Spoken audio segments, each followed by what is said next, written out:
প্রথমে তোমাদের এতে ভিডিও দেখাবো, তারপরে ভিডিওটি সবচেয়ে ফানি কমেন্টগুলি পড়ে শোনাবো।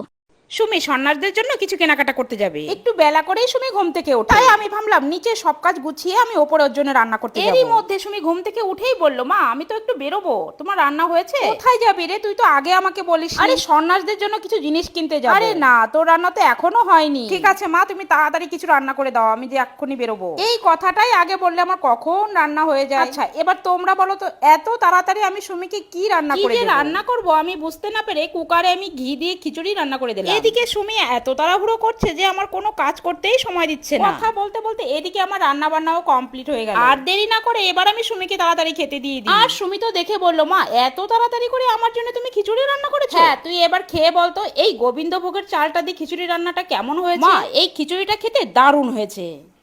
चलिए शुरू करते हैं।